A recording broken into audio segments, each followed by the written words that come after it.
Hey, New Hope, it's Jeffrey and Joanne. We have James and Monica, one of the couples that has been with New Hope from the very beginning. You'll hear about our barbecue in a little bit. The vision of New Hope is this: it's people becoming the church. And we've said from the beginning, it's not rich people or poor people, super educated or it's people. It's just people becoming the church. And the two ways that we live this out, the on-ramps to this, is to present hope. Jesus is Lord, the hope of the world, and to develop people.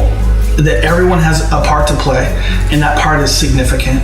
So when we look back at the journey already of 1 year of New Hope, we've seen people become the church. So here's a little bit of a glance back. The adventure of planting New Hope started as an idea. Joanne and I had been serving in leadership capacity for the Northwest Ministry Network, the Assemblies of God, and we had two options. A church had called and said, would you like to be our pastor? And so we took 3 days to fast and pray. And at the end of that, we felt like God said, you have door A, which is to take an existing church and infuse multiplication DNA into it. Or you could plant a church, which would start with the multiplication, church planting DNA in it. And both of them are going to be really hard.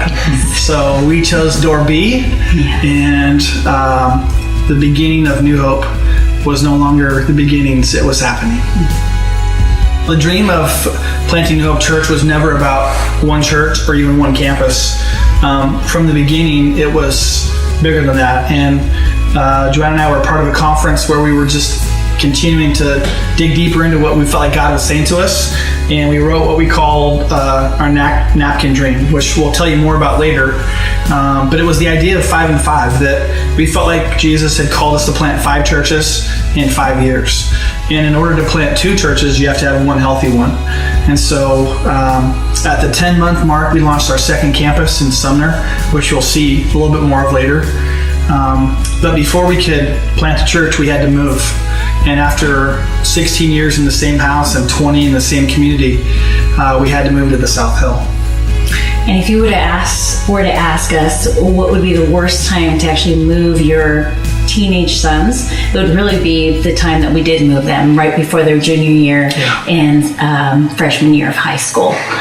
Definitely was a hard season for us, but one of the best decisions we ever made to just follow God's leading on our lives. That's right. What was cool about this whole journey is we didn't have to go alone. And so immediately God began to bring people to walk with us.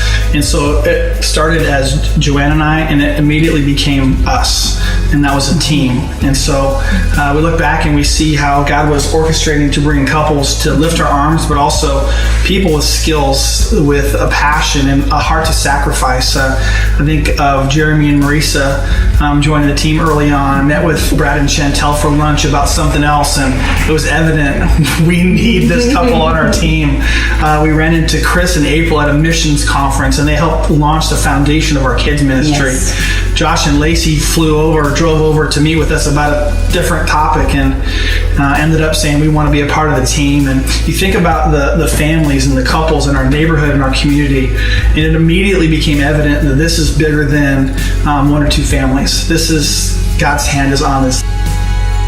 James and Monica have been a part of New Hope since the very, very beginning.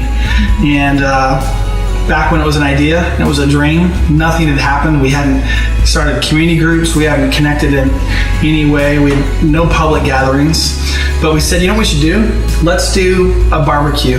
So at the South Hill Park, where later we would end up doing our day at the park, we got there together with what ended up being about 14 people. So what did we do there? Remind me. I didn't really know where I was going or what I was doing. I was just showing up with some friends, heard there was a barbecue, started throwing a football, and then I noticed I didn't know who you were. I didn't know you were planning to plant a church or going to be the pastor of that church. And you started throwing the football with me, and I was like, this guy's got a good arm. And I was like, I like what's going on right now.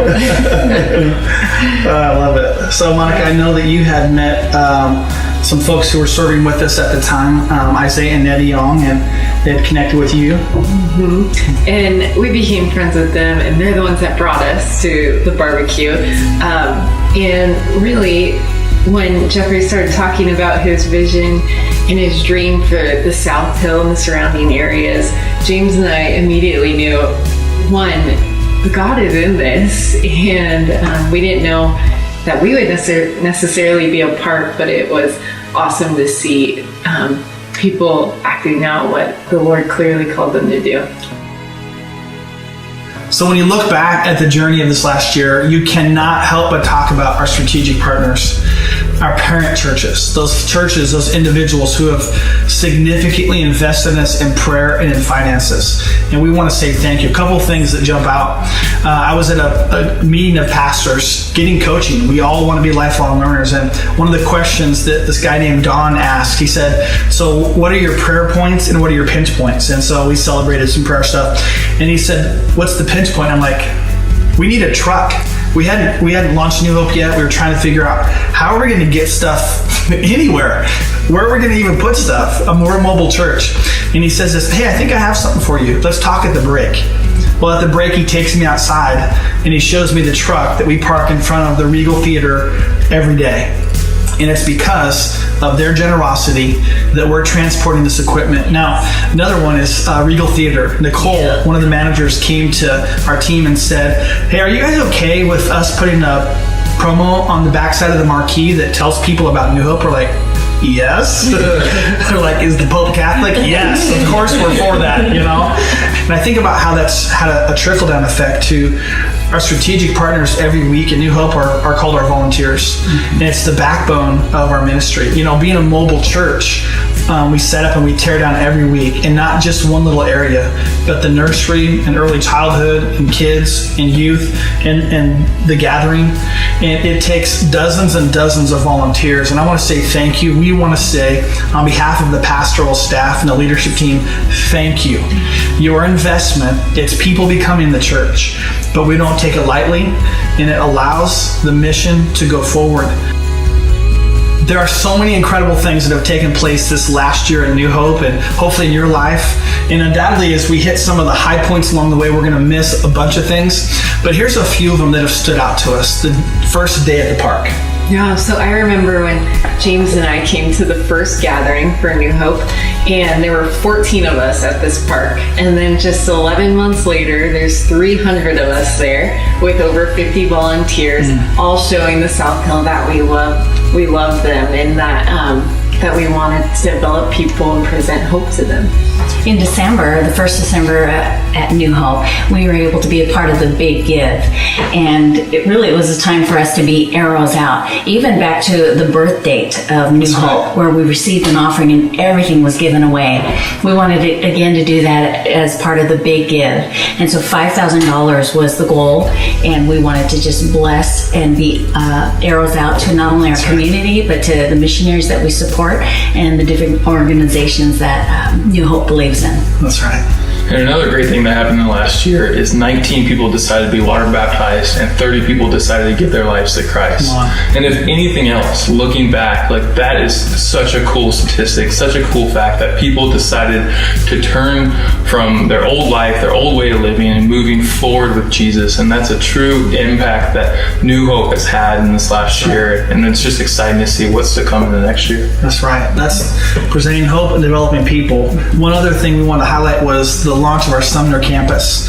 The 5 and 5 vision is more than an idea, and it's more than a dream. It's become a reality. And it's because we've had strategic partners, and because we've had people of New Hope. It's because of other generous groups like Youth from Alabama invested $6,000 so we could purchase the equipment that launched our youth ministry that we use now for both our J-High ministry and for our Sumner campus. Now, we got there and realized there's nowhere for kids.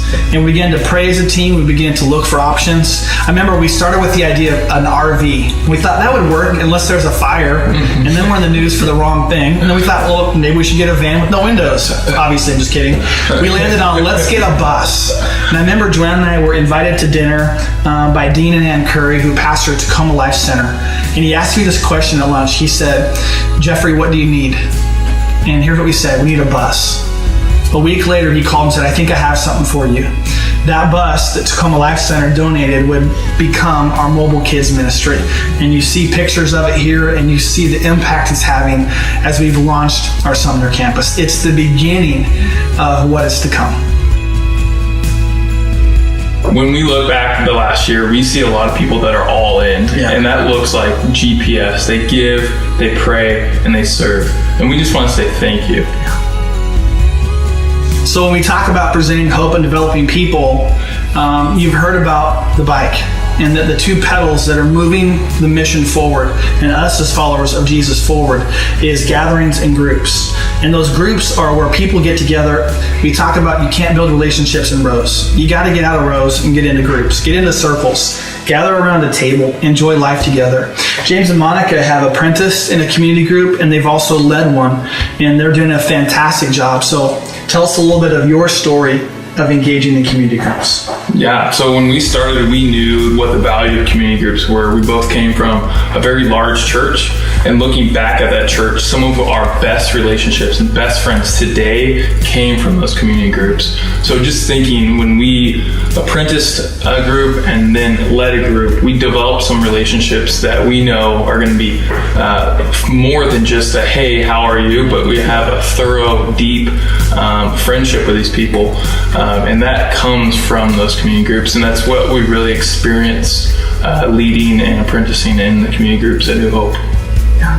What I love about the community groups is that their goal is to develop people, and it's not just that the people attending the group are being developed, but all of us together, the leader and the people coming, we're all being developed together and growing as a family in what the Lord wants us to do and be. That's right. So when you think about community groups, you think, okay, what makes up a community group? It's people getting together to eat, to do something, and to have some focused time where they pray together. Maybe they dig a little deeper into the scriptures, and we learn what it looks like to be a follower of Jesus. One of the key verses at New Hope lands on this truth, that you're not stuck where you used to be. It's 2 Corinthians 5:17, and it says, therefore, if anyone is in Christ, he is a new creation. The old has gone, the new has come. That's a reminder for every one of us, whether you've been in church your whole life or you're brand new to New Hope. We're not trapped, we're not stuck, and the best is yet to come. One of our prayers for you, New Hope, is the prayer that Moses prayed. Unless your presence goes with us, Lord, do not send us up from you. And that's a confidence we have as followers of Jesus, whether you're new to New Hope or you're new to Jesus, is that he is with us. Yes. This promise, he says, I will never leave you and I'll never forsake you. And that's undoubtedly been our story the first year, and it will be our story as we continue in the days ahead.